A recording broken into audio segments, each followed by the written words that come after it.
Despertando a consciência. Mais uma vez, estamos aqui com vocês, meus amigos, na esperança de podermos trabalhar juntos para despertar a nossa consciência, porque é natural que a gente tenha dificuldades de deixar a nossa consciência bem lúcida, porque nós estamos na carne, não é? Na vida encarnados, e a vida encarnada é uma tarefa difícil, porque as exigências naturais da matéria nos levam a, muitas das vezes, não atender o objetivo principal da nossa existência por aqui, que é cuidar da parte espiritual. Nós ainda estamos muito presos nas coisas materiais. É natural, isso faz parte do nosso processo, faz parte do nosso jeito de ser.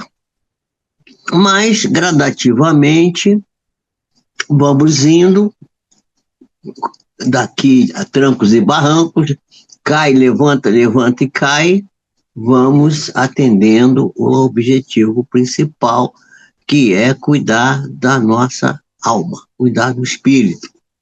E o nosso canal, ele se preocupa em trabalhar com a questão da saúde, porque a saúde, na realidade, não tem nada a ver com doença. Eu volto a repetir isso porque há muitas perguntas que nos fazem com respeito a essa questão. Se doença é o contrário de saúde, se saúde é o contrário de doença, não, não é. A saúde é a harmonia da alma. Portanto, para ter saúde, saúde física, a gente precisa ter saúde no sentido amplo, no sentido global. Ou seja, a gente precisa ter saúde espiritual. Porque se a gente não tem saúde espiritual, a gente não consegue ter saúde física. A saúde física, ela é um corolário, não é, da saúde espiritual. Nós estamos aqui já com a Leia Brum, nossa querida companheira, colega de profissão médica. Estamos aqui também com nossa confreira, muito querida, Maria das Graças Cunha, aqui de Mendes, não é? E nós estamos aqui. Aqui tem uma pessoa fazendo pergunta aqui. Rosa Maria, fui diagnosticada com, né? Com aplicar espiritualidade. Isso vai ser respondido. Nós vamos fazer uma live aqui só para responder perguntas.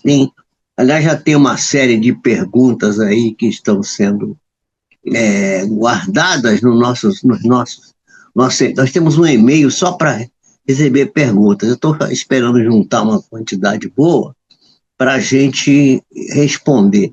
Mas, à medida que a gente for trabalhando hoje aqui, a gente já vai, de certa forma, minha querida irmã, nós vamos responder a você, tá? Fica tranquilo aí que a gente vai responder. Mas daqui a pouquinho a gente vai falar desse assunto. Nós estamos estudando a parábola dos dois irmãos, que, como vocês sabem, é chamada de parábola do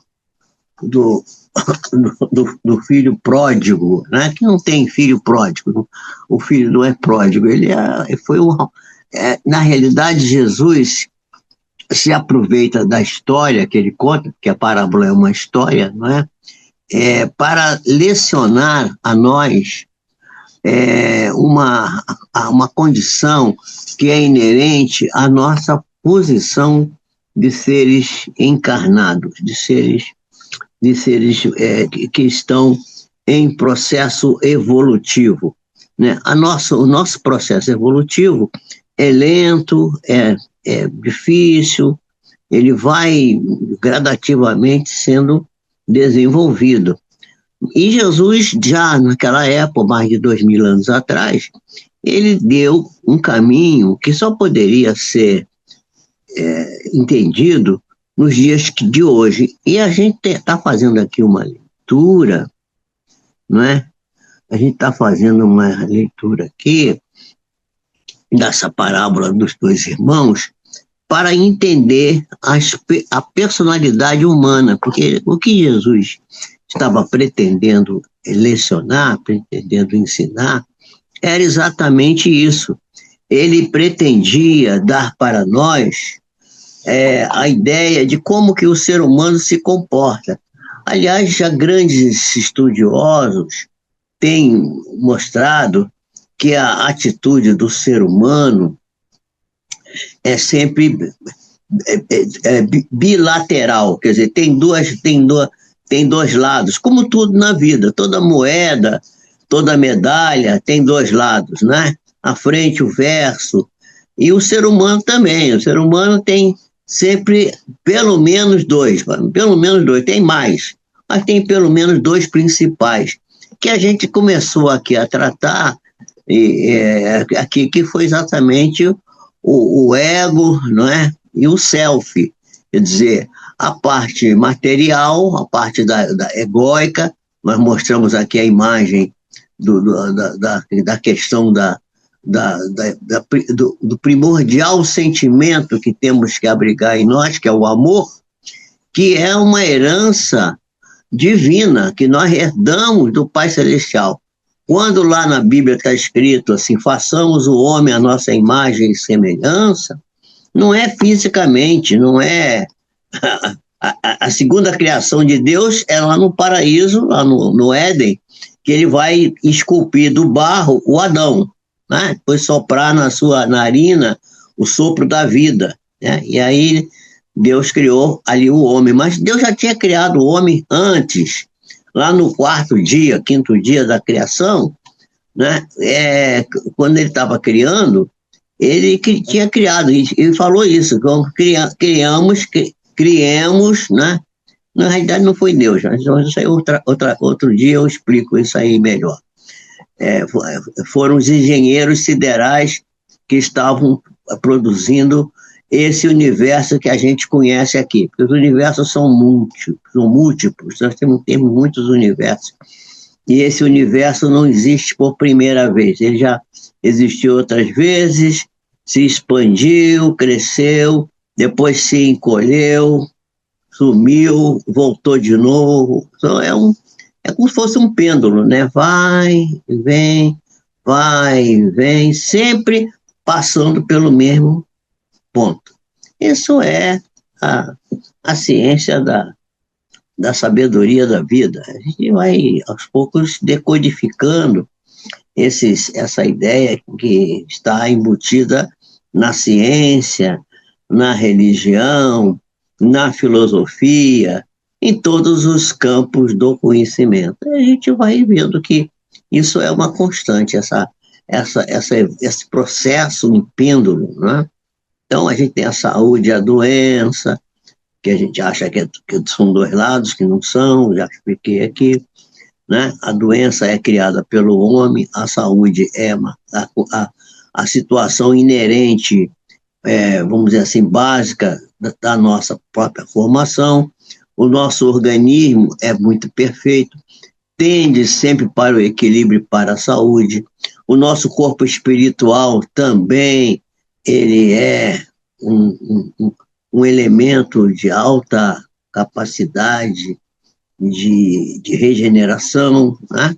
Agora mesmo tem alguns estudiosos dizendo que a gente comer 3 vezes por dia é uma coisa perigosa, porque a gente não dá tempo para o organismo se recuperar. A gente está sempre enfiando uma coisa para dentro e dando trabalho para o corpo, e ele não tem tempo de dar uma paradinha assim, respirar e recuperar as células, reajeitar as coisas, arrumar, como a gente faz na vida da gente. De vez em quando a gente para tudo, desmonta tudo, limpa, arruma, lava e higieniza, enfim, mais ou menos a mesma coisa. A natureza nos ensina isso. Nós então estamos estudando E vamos aprender hoje, por exemplo, vamos aprender várias coisas. Uma dessas coisas que vamos aprender hoje é aquilo que se chama, em psicologia, chama-se projeção, né? Já está aqui a Eleni também, né? Está aqui também a Leila Magalhães, né? Está aqui a Elane Santana. Opa, muito bom. Boa noite para todos vocês, sejam todos muito bem-vindos. Hoje eu estou de óculos, porque eu preciso usar óculos, mas eu, como enxergo bem sem óculos, não costumo usar óculos. Mas hoje eu senti meu olho, eu usei muito o olho hoje, e o olho estava ardendo, principalmente o olho esquerdo, onde eu tenho onde eu fiz uma cirurgia. Começou a arder, me deu um mal-estar muito grande, aí eu achei que botando o óculos ia melhorar. O óculos, às vezes eu fico atrapalhado com o óculos me atrapalha. Mas vamos lá, vamos tentar ver se eu consigo. Mas ele descansa a minha vista fica menos atrapalhada, menos cansada, pelo menos. Então, nós estávamos estudando, estávamos vendo que o filho tinha retornado, né, o filho mais moço, ele se julgou indigno porque ele tinha desrespeitado os mandamentos do pai, tinha consumido todos os bens de maneira imoderada, tinha inclusive, quer dizer, tinha feito aquilo que muitos de nós fazemos às vezes com os dons da fazenda que recebemos, que é tudo dom que vem do pai. Então a história é exatamente essa, um pai que era dono de uma fazenda e que tinha 2 filhos, um mais velho e um mais novo. O mais novo pediu para receber a parte que lhe tocava na herança. E o pai adiantou, né, deu para ele a parte que lhe tocava, deu também para o outro filho a parte idêntica, e esse filho mais moço, depois de alguns dias, resolveu se retirar dali e ir para uma terra distante. Tudo isso tem um símbolo, né? Ir para a terra distante quer dizer afastar-se do convívio do pai, que é o que nós fazemos frequentemente, nos afastamos do convívio do grande Pai de Deus e vamos para as terras distantes. O que são as terras distantes? Os lugares onde a gente não vai encontrar as coisas que são o nosso dever fazer. Vamos passear, vamos divertir. Não estou dizendo aqui que a gente não deve se divertir, absolutamente não. Mas viver só se divertindo não dá, tem que ser. E os compromissos e as coisas sérias da vida, né? E aí, então, esse rapaz, né, ficou lá, gastou tudo que tinha, ficou numa pobreza. Eu estou aqui resumindo a história para quem não. Para botar todo mundo na mesma página. Pode ser que tenha gente que não esteve aqui nas últimas lições e não pegou isso. Então, estou repetindo, né? Bem sumariamente. Ele aí ficou empobrecido, ficou sem nada, e foi chamado por uma pessoa do lugar distante onde ele se encontrava para cuidar dos porcos. E ele passava fome, e ele estava lá desesperado, porque ele comia as alfarrobas que os porcos comiam. Alfarroba é um grão duro, difícil de mastigar, e que é a comida de porco. E ele queria comer aquilo e nem isso ele tinha. Então ele caiu em si, quer dizer, despertou a consciência, e disse assim: na terra do meu pai, lá na fazenda do meu pai, os empregados têm comida. E aqui eu estou passando fome. Então eu vou voltar para a casa do meu pai, vou pedir perdão para ele, vou dizer para ele que eu não mereço mais ser chamado de filho, e vou pedir a ele que me dê um lugar de servo, de trabalhador lá na fazenda. E voltou. Mas quando ele chegou lá, o pai se alegrou muito, porque achava que ele estava morto, quer dizer, morto no sentido espiritual, a morte espiritual. Tinha se afastado da casa do pai. E agora tinha revivido, porque estava decidido a retornar à casa do pai e pedir ao pai que o colocasse de empregado. O pai, evidentemente, não aceita, né? Diz a ele: não, vamos tratar você como filho, você é meu filho. E aí manda trazer uma capa para ele, que ele não estava andrajoso, trazer calçado para os pés, um anel para botar no dedo, que é o símbolo da questão, né, símbolo vamos dizer assim, da honra, né, da família nobre, um anel no dedo, um anel que distingue aquela criatura como uma pessoa especial, uma pessoa de nobreza, de caráter e tudo. Então, e aí o filho e manda, e aí que vem a história, que é a parte interessante, onde a gente parou, não é? O pai disse aos seus servos: trazei depressa a melhor roupa, vestiu, ponde-lhe o anel na mão, sandália nos pés, e trazei o bezerro cevado. O que é o bezerro cevado? O bezerro cevado é um bezerro, quer dizer, um boizinho novo, que é cuidado na ceva. A ceva é o local onde ele é engordado para ficar gordo, ficar grande, ficar cheio de carnes, para um dia de festa, um dia de regozijo, de alegria, ser morto e se as pessoas se alimentarem. Naquele tempo, né, comer, ainda hoje ainda é um pouco assim, comer era a coisa mais festiva que tinha, era comer um bom bezerro cevado.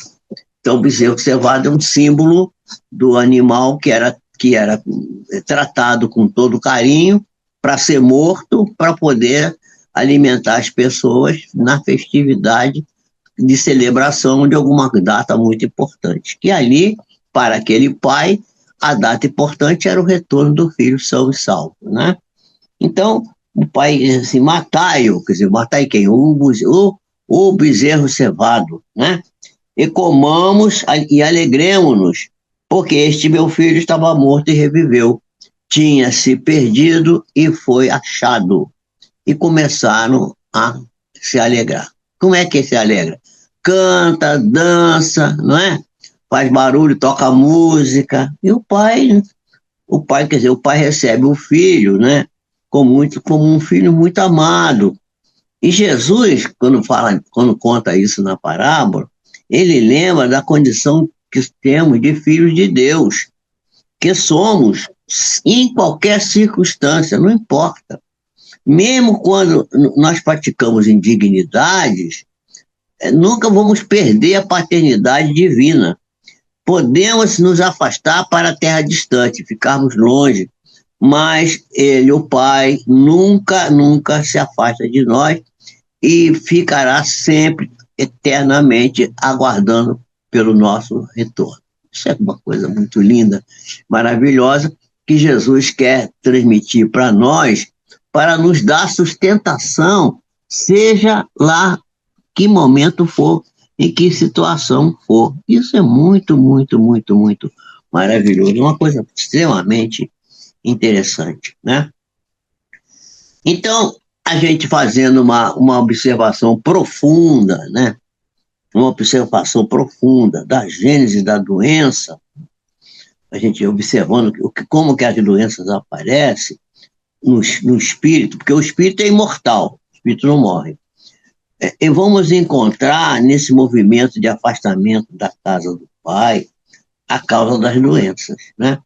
Quando nós nos afastamos, né, da nossa essência, nós perdemos o contato com a espiritualidade e com a nossa religiosidade. Nós nos desligamos do Pai Celestial, das energias salutares que provém do mundo espiritual, que entra pelo chakra coronário, no alto da nossa cabeça.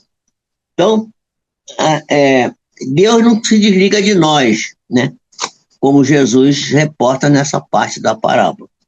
Quando a gente decide retornar, a gente revive, a gente torna a ficar. A gente estava quase morto, vai viver de novo. Estávamos perdidos, vamos nos auto-encontrar. O encontro com Deus é um encontro conosco mesmos. Nós temos que nos encontrar conosco mesmos. Pois, ao retornarmos, nós retornamos àquele centro daquela imagem que eu mostrei aqui. Lá bem no centro, lá, o ser essencial. O ser essencial é o amor. Né? Agora, quando a gente vai para a cidade distante, para o lugar distante, a gente se afasta daquele centro. e a gente vai encontrar o desamor, ou vai encontrar o pseudo-amor. Nós vamos falar disso agora de novo aqui, nós já falamos disso, vamos falar de novo. Então você tem duas condições. Você tem a condição de você estar no amor, na espiritualidade, na casa do Pai, em comunhão com Deus, né? Quer dizer, o ser essencial que somos, está vinculado ao amor divino, ou a gente pode caminhar para o desamor ou para o pseudo-amor. E nós vamos falar sobre isso agora aqui, né? Daqui a pouquinho a gente vai falar disso. Então, quando a gente decide voltar, a gente revive. Estávamos perdidos, vamos se auto-encontrar. Quer dizer, na realidade, o encontro com Deus é o encontro consigo mesmo, porque Deus está em nós, né? E como filho de Deus que somos, somos também herdeiros do universo, né? Por isso que o pai ficou extremamente alegre, oferecendo novamente para o filho tudo de bom que tinha, porque agora o filho tinha se reencontrado. Pode tirar a imagem agora, cara. Volta para mim aqui. Então, ao retornarmos à casa, né, a nossa espiritualidade, para viver a nossa religiosidade, nós voltamos a fluir, a receber o fluxo do amor divino. Porque o fluxo do amor divino nunca para de chegar até nós. Mas nem sempre nós estamos em condição de sentir esse fluxo divino. Voltamos a experimentar aquilo que a gente chama de saúde global, saúde espiritual, equilíbrio da alma, e que é a nossa real destinação, que é a saúde. E vamos então nos libertar da doença. É assim que Deus nos trata, oferecendo sempre os recursos necessários para que a gente possa crescer, para que a gente possa evoluir, mesmo quando desperdiçamos esses valores que são dados por Ele a nós. A partir do momento que demonstramos uma humildade verdadeira e arrependimento dos erros que cometemos. Nós estamos sempre cometendo algum equívoco, algum erro, isso é normal, né? É necessário, portanto, assinalar que, apesar de, na parábola, a trajetória da vida do filho mais moço ser linear, ele saiu da casa do pai e vai errar fragorosamente, vai fazer tudo que é errado e vai sofrer as consequências do erro que ele cometeu. Ele se arrepende, porque viu que a coisa estava ficando difícil para ele, e retorna. Em realidade, isso dificilmente acontece assim, linearmente.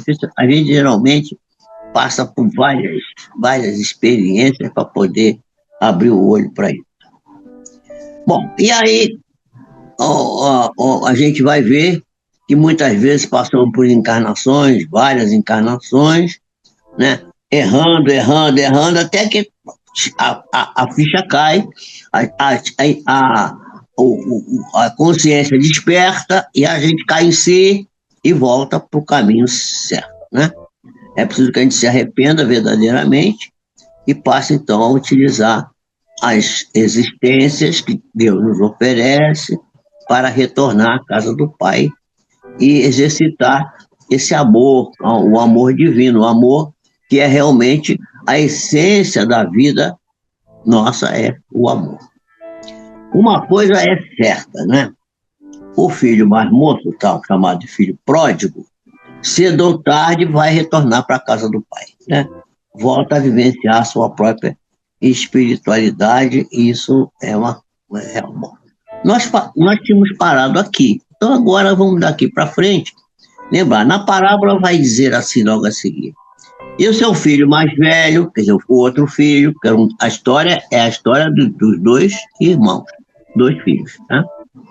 O filho mais velho, que estava no campo, quando veio, chegou perto de casa, ouviu a música, ouviu a dança, né? E ficou ali parado lá de fora, ficou ali ouvindo.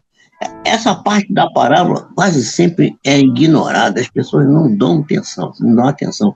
Fico preocupado só com o filho mais moço, que foi o que saiu e gastou dinheiro com as prostitutas e tal, dilapidou os bens, só fica preocupado com essa parte, né? Tanto é que ela é mais conhecida, por isso que é chamada de parábola do filho pródigo, né?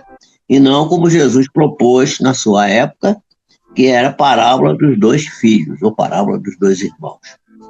Vamos lembrar que quase sempre o filho que erra, aquele que é o que comete os enganos, se arrepende e volta ao convívio do pai. E esquecemos do filho mais velho, que estava ali também, né? Por perto. Né? E esse filho, se a gente fizer a exegese, né? Exegese é a palavra que a gente usa para decodificar as palavras evangélicas, as palavras bíblicas, né? Exegese. Né? O exegeta é aquele sujeito que estuda as questões que estão na Bíblia. Né? Então, se a gente fizer essa exegese, a gente vai entender que esses símbolos que Jesus mostra, né? São colocados aqui para que a gente possa entender os conflitos humanos, os conflitos que existem em todos nós. Todos nós temos esses conflitos. Primeiramente, vemos que o filho mais velho estava no campo.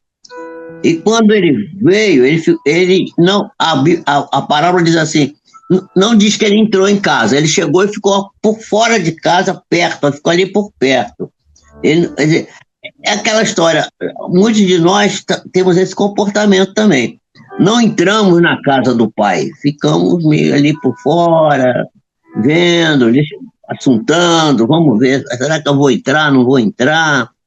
Jesus nos chama a atenção para o fato de que o filho mais velho estava no campo e que ele ficou só perto de casa. Né? O fato dele estar no campo, ele não está em casa, mas estava perto da casa do pai. A postura dele é de estar perto, não é de estar em comunhão com o pai, né? E não estava dentro da casa, não estava em comunhão com esse pai. O pai aqui é Deus, né? Não estava em comunhão com Deus.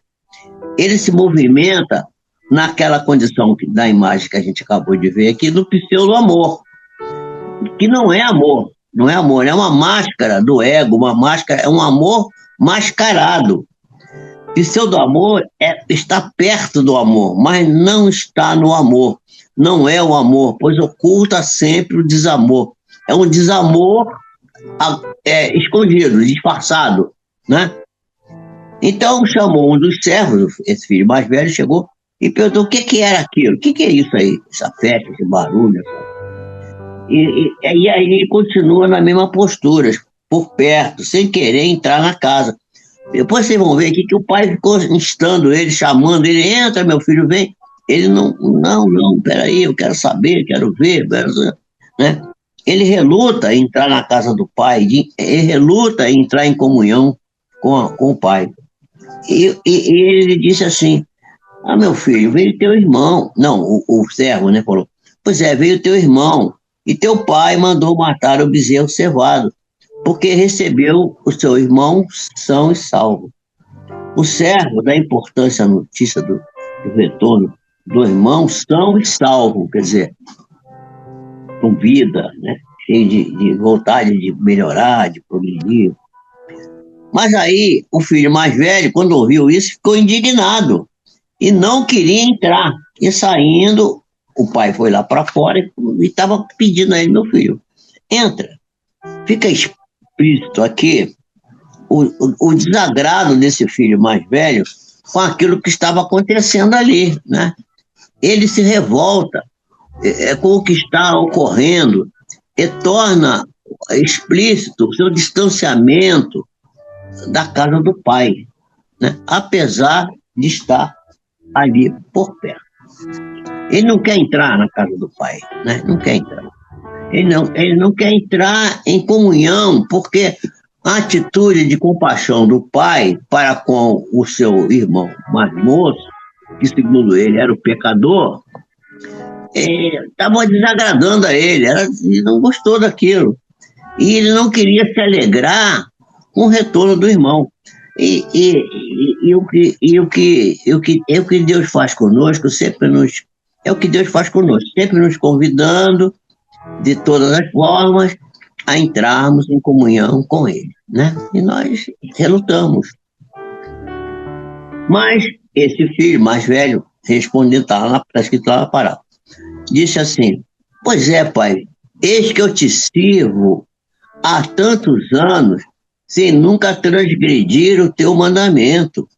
E nunca me deste nem um cabrito para eu me alegrar com meus amigos. Pois é, aqui a máscara do ego, quer dizer, o ego, o pseudo-amor, a máscara cai. Por quê? Cai a máscara. Por quê? Porque aqui ele mostra a qualidade do desamor dele. Não é pseudo-amor. O pseudo-amor é o amor, é um disfarce do desamor. Não tem amor nenhum. Finge que tem amor, mas não tem, né? E a máscara cai. E ele não se apercebe disso. Ele não se apercebe. Vamos analisar o que é o mandamento. O mandamento,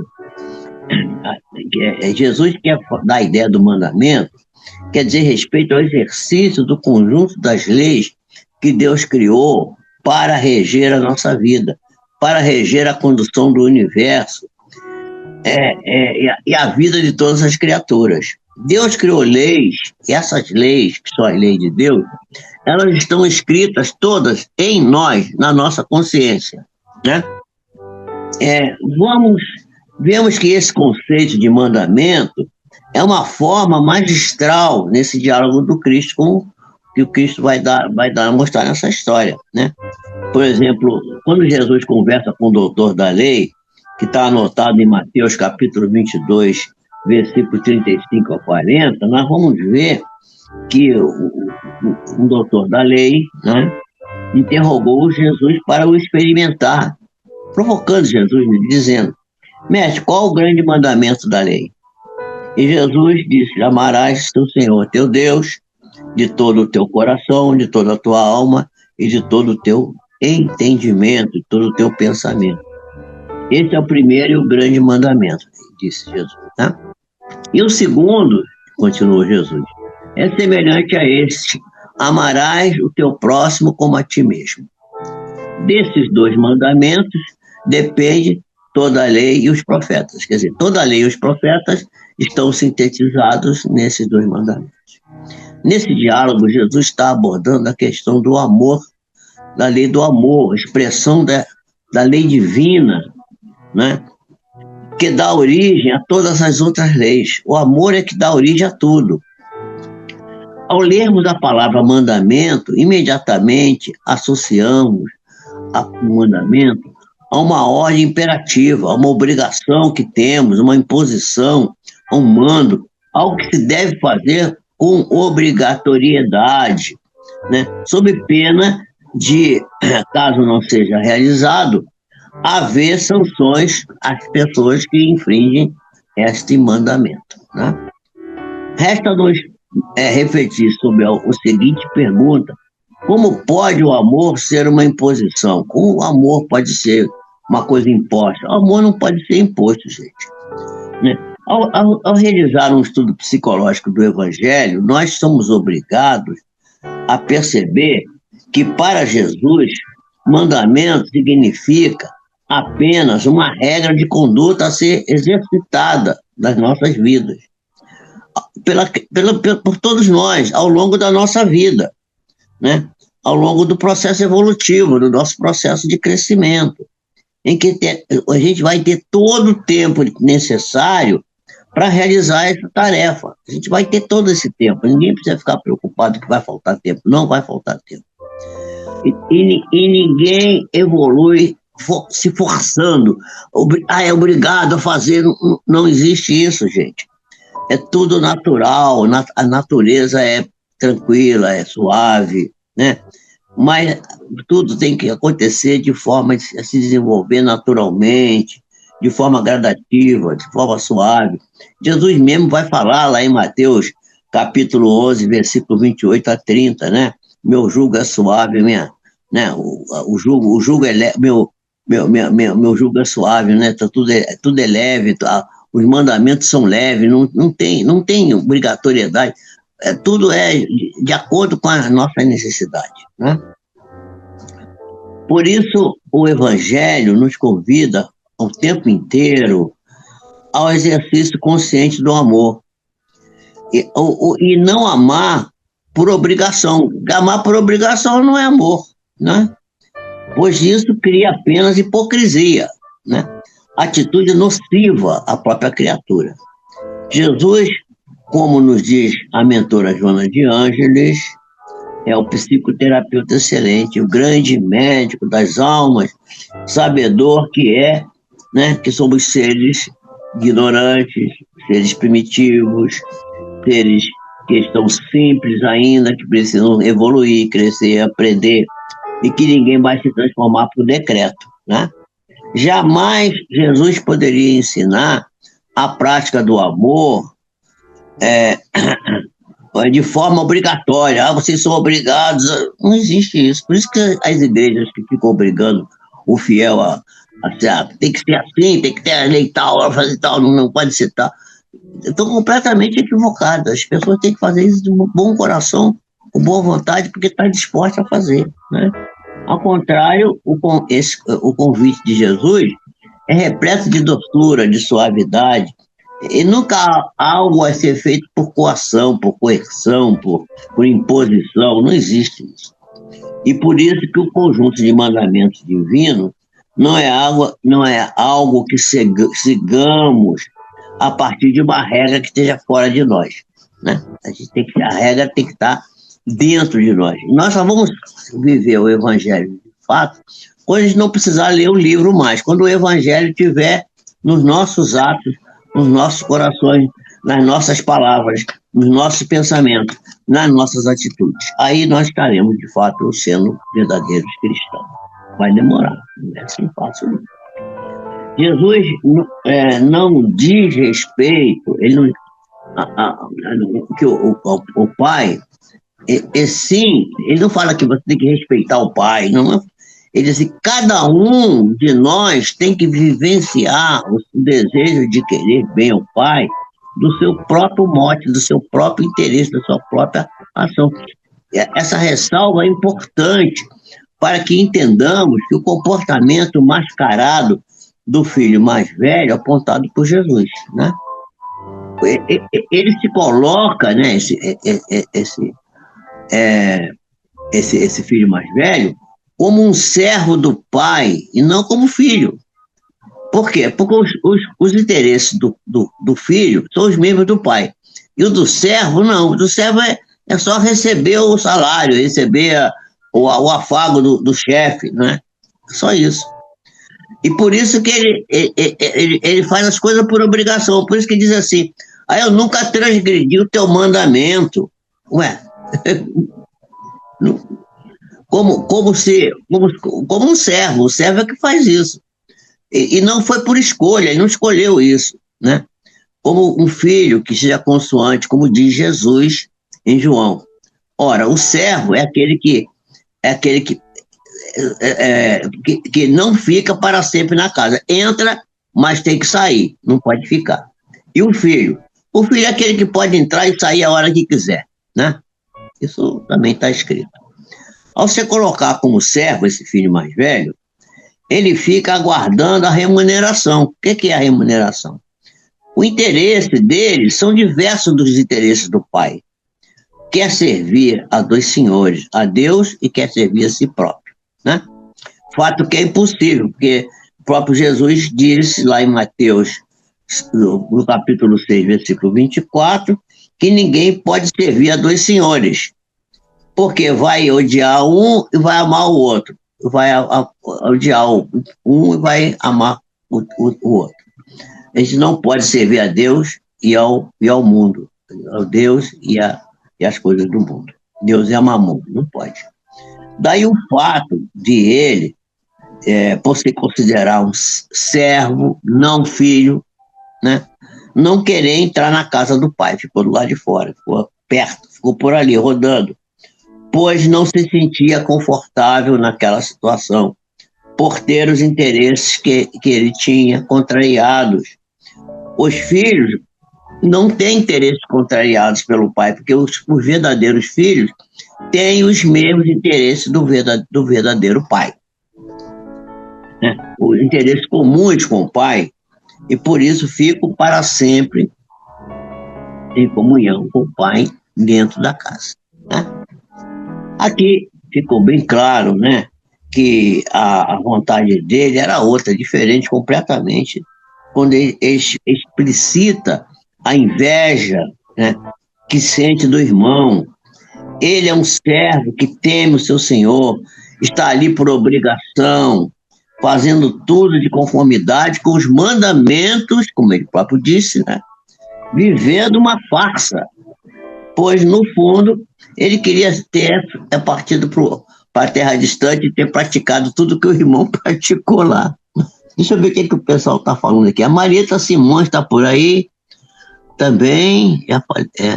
A Léa Brum está dizendo aí, desconforto por inveja. É verdade, Léa. É isso aí. Tá gostando aí, Léa, dessa descrição que eu estou fazendo aqui da parábola? Essa coisa aqui é muito, muito interessante, gente. É fantástico isso aqui, né? Então,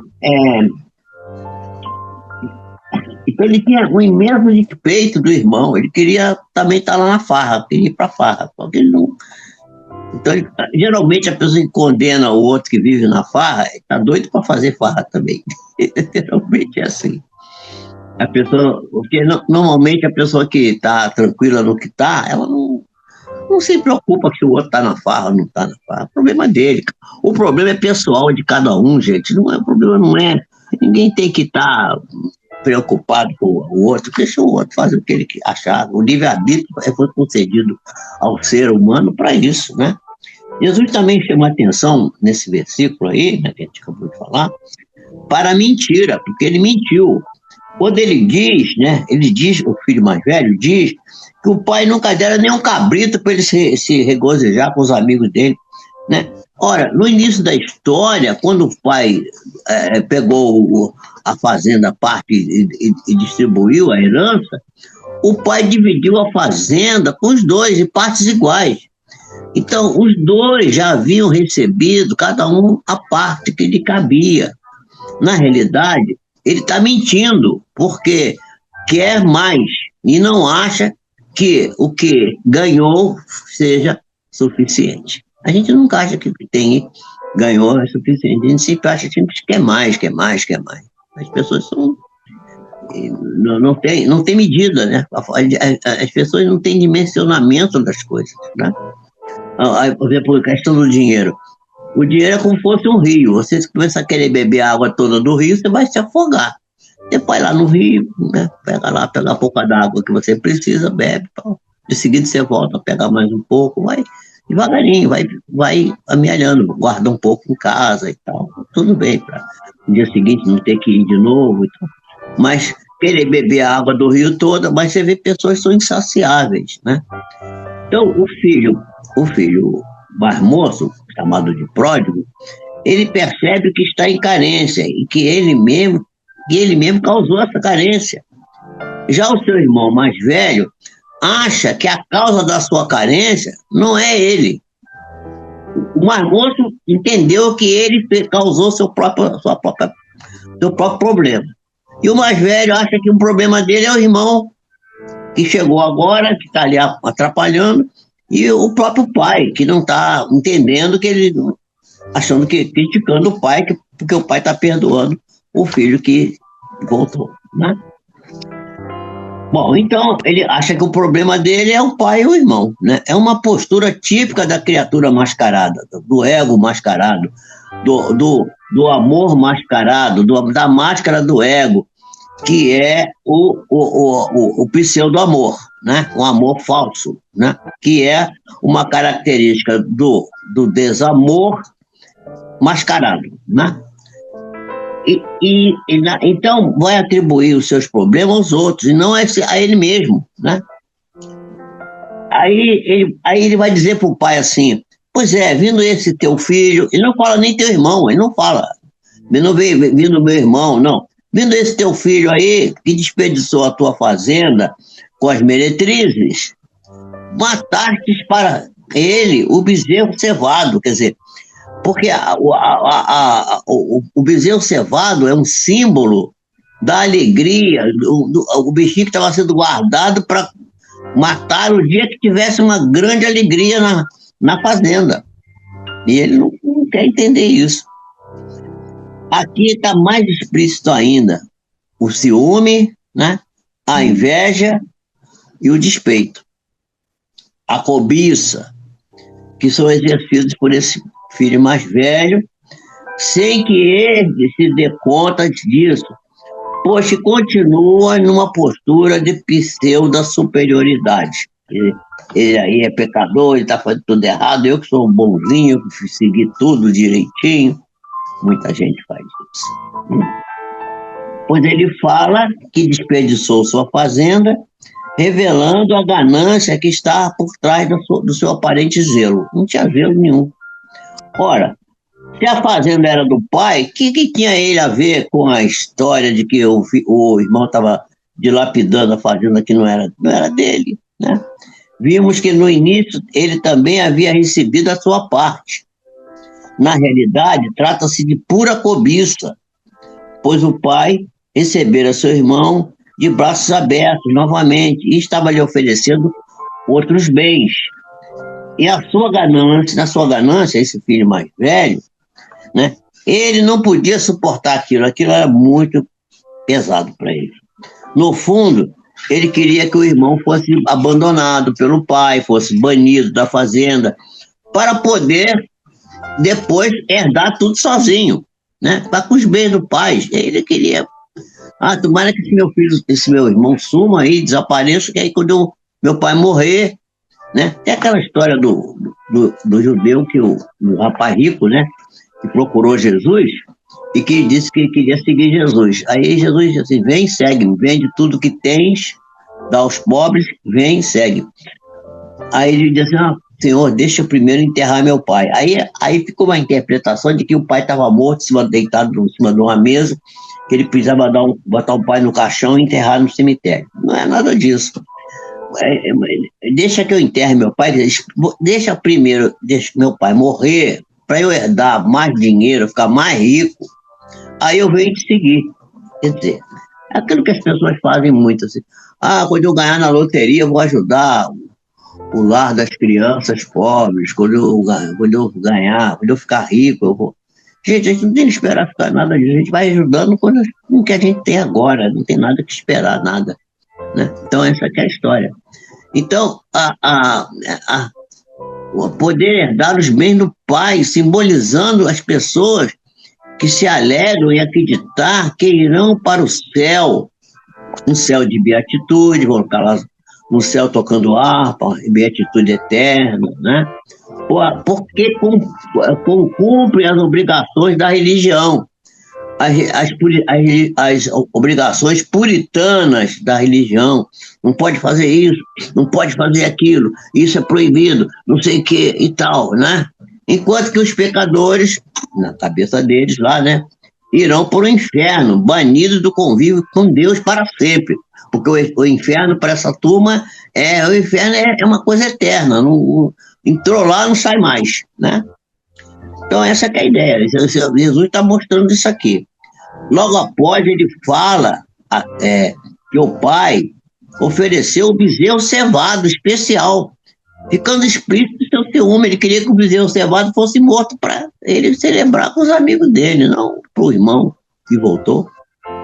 Nessa parte da parábola, a gente está enxergando, está vendo claramente que esse filho mais velho sofre muito, porque não percebe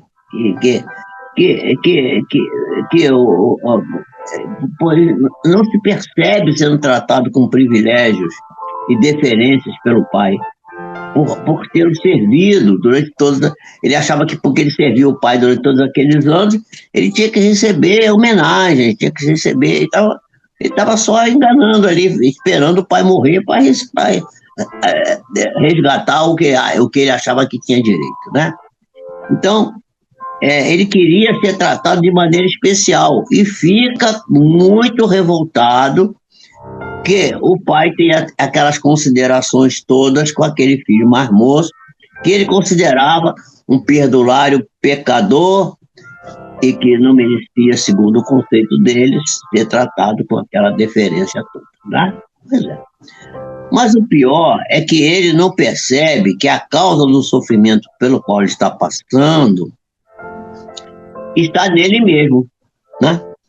Como o fez seu irmão mais novo, que entendeu que o que ele estava passando, a dificuldade, era pelo que ele próprio tinha feito, né? Então ele não tinha, o irmão mais moço despertou a consciência, e ele ainda, a consciência dele estava ainda obscurecida, não estava desperto. Ele acredita que o seu sofrimento é causado pelo pai e pelo seu irmão mais moço, que voltou. Voltou, me atrapalhou a vida. Aqui ocorre um fenômeno psicológico que a gente chama, eu disse que eu ia ensinar, projeção. O que é projeção? Ele projeta no outro, no irmão, né, a causa do seu sofrimento. E por isso que ele está despeitado. Porque ele não percebe que a causa está nele, gerada pela sua revolta e pelo seu orgulho ferido, a sua falta de humildade, né? Aqueles que cultivam a máscara do ego nesse nível, né, estão sempre focados no outro, não estão só preocupados com o que o outro está fazendo, o que o outro está tendo, o que o outro está ganhando, o que o outro está perdendo, o que o outro está fazendo errado, né? No que eles fazem ou deixam de fazer, acredito que somente eles sejam os cumpridores dos mandamentos divinos e, portanto, tem ele que ter os privilégios, né, as benesses, e os demais, aqueles que são os pecadores, né, devem ser punidos, banidos do reino. É o comportamento do fariseu, do farisaico, né, que é comum na época, que era comum na época de Jesus e que continua hoje ainda sendo exercido, né? E aí está lá a parábola dizendo assim, a gente vai parar aqui agora. E ele disse assim: filho, você sempre está comigo e todas as minhas coisas são tuas. Olha que coisa linda. Nós todos somos herdeiros do Pai Celestial. Tudo que Deus criou é nosso. Eu costumo brincar, dizer assim: você é uma pessoa rica, mas eu não sou o dono do mundo, mas sou filho do dono. Então, eu sou herdeiro, gente. Maravilha isso aqui. E ele disse: filho, tu estás comigo e todas as minhas coisas são tuas. Ah, que maravilha. Aqui Jesus deixa bem claro que o pai sentia-se junto ao filho, ao contrário do que ele pensava. E que todos os recursos do universo, todas as coisas que ele tinha criado, que eram próprias dele, encontravam sempre à sua disposição. As coisas estão sempre à nossa disposição para evoluirmos, mesmo quando não estamos percebendo isso. Tudo está nosso, nós temos direito a tudo que a gente quiser, desde que a gente saiba querer. Eu costumo dizer que as coisas boas da vida sempre caíram no meu colo. Eu sempre, quando eu desejo alguma coisa, eu peço a Deus, fico ali, procuro trabalhar. Vocês, quem quiser, pode maratonar aí depois no canal, ou lá no canal do ICEB, também, Instituto de Cultura Espírita do Brasil, uma série que eu fiz sobre os 4 verbos da felicidade, né? O querer, o poder, o dever e o esperar. É só isso, é só fazer isso, achar esses verbos, praticar e exercer.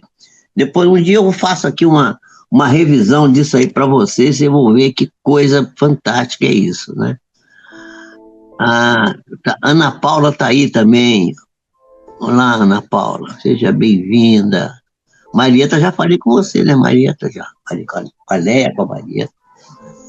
Pois é, minhas amigas, vocês estão apreciando isso que eu estou apresentando aqui? Eu espero que vocês estejam aprendendo alguma coisa aqui. Será que sim ou que não? O que que vocês acham? Faça um comentário aí, deixa aí um comentário, e depois eu vou ler todos os comentários, eu leio todos os comentários, né? Então, Deus sempre nos ama, é por isso que está conosco, independentemente de estarmos em comunhão com Ele ou não. Não importa.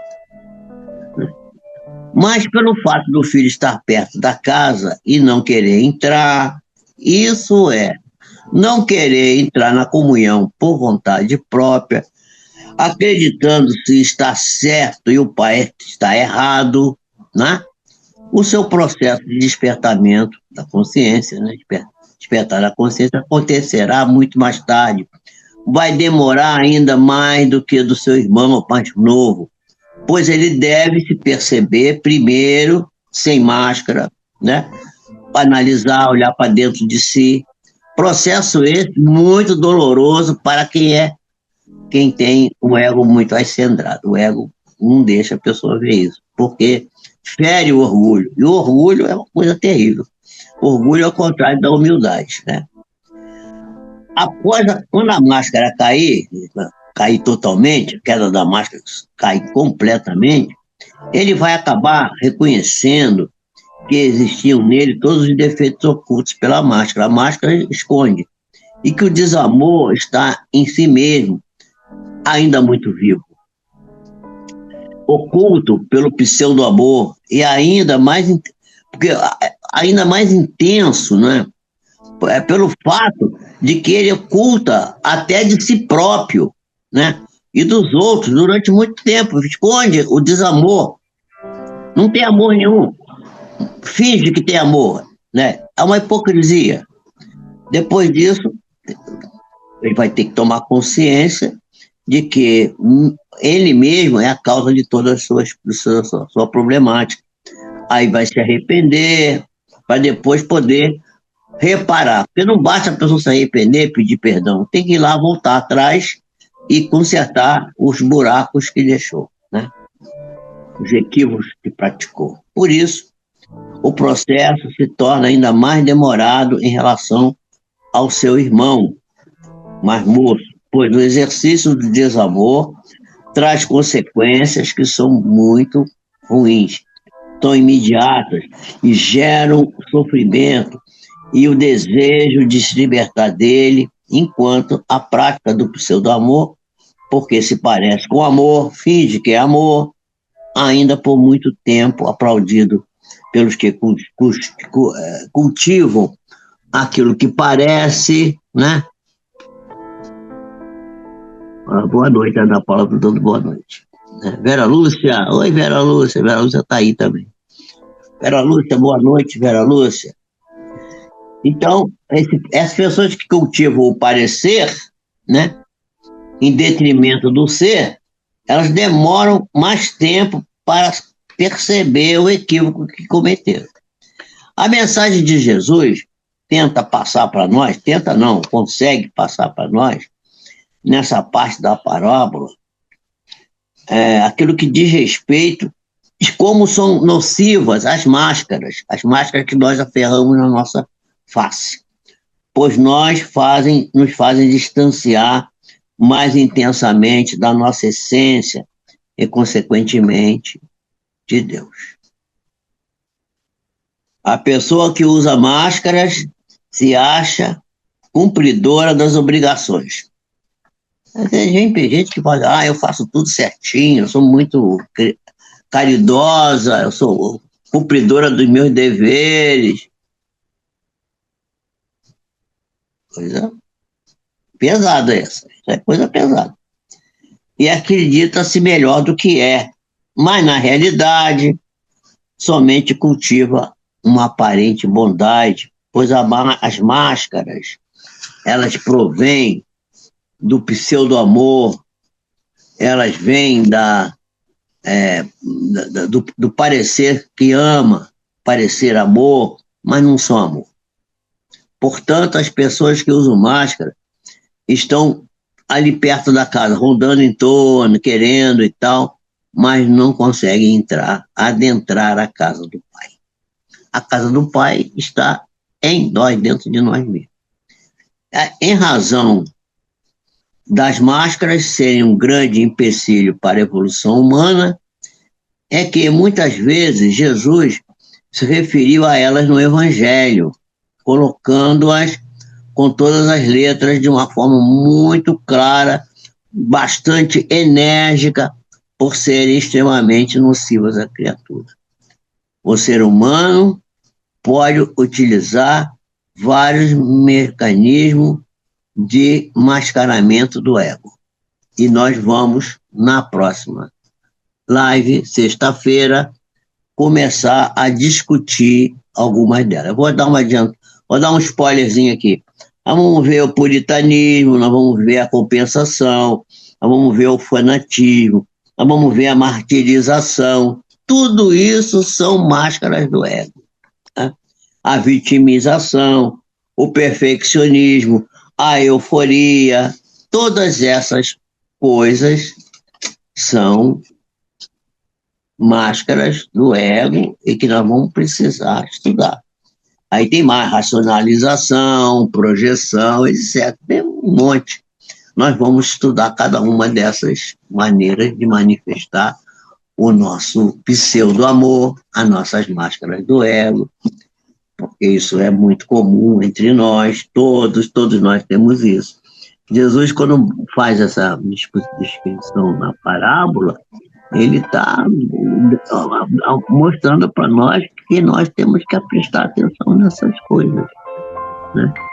Então, meus amigos, fiquem com Deus, Deus abençoe vocês. Espero vocês sexta-feira, parem com os outros para virem, porque nós vamos fechar essa questão aqui, vamos mostrar as máscaras do ego.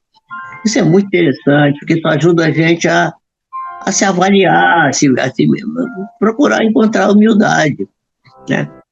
Eu estava conversando com uma pessoa ontem, ela falou assim, rapaz, você tem esse currículo todo aqui, que coisa que... Eu falei assim, eu nem sei o que eu tenho, quem fica avaliando isso são os outros, eu não presto atenção nada disso não. Eu sou só um espírito em evolução aqui, levanto, caio, levanto, caio, lá vou eu, vou do jeito que eu posso. Eu estou aqui num jeito e dou muito boa noite para vocês e eu vou dizer uma coisa para vocês. E vocês me ajudam muito a encontrar o meu despertar da minha consciência, porque fazendo essas lives aqui, eu estou vendo cada coisa, e eu vou falar para vocês um negócio, hein? Vocês não se admirem não, mas eu fico assustado com as minhas falhas. Tem muita coisa para corrigir, gente. Eu acho que por isso que eu tô ainda muito ativo aqui, com essa idade toda, e eu acho que eu vou continuar um pouco, porque tá ruim para mim, eu tenho que melhorar muito, ainda tá difícil, tem muita coisa errada, muito orgulho, muita vaidade ainda, gente, nem sei, às vezes eu fico assustado, quando eu começo a analisar muito, mas é bom, a gente só vai melhorar se a gente analisar, se a gente buscar, encontrar onde está o pé de barro. Aí, onde tem pé de barro, vamos botar um pé de madeira, um pé de ferro, um pé de outra, tirar o barro fora. Vamos tentar arrumar, né? Jesus abençoe todos nós, nos dê força, coragem para as lutas e para o enfrentamento que temos das nossas próprias dificuldades. Fiquem com Deus. Deus abençoe vocês.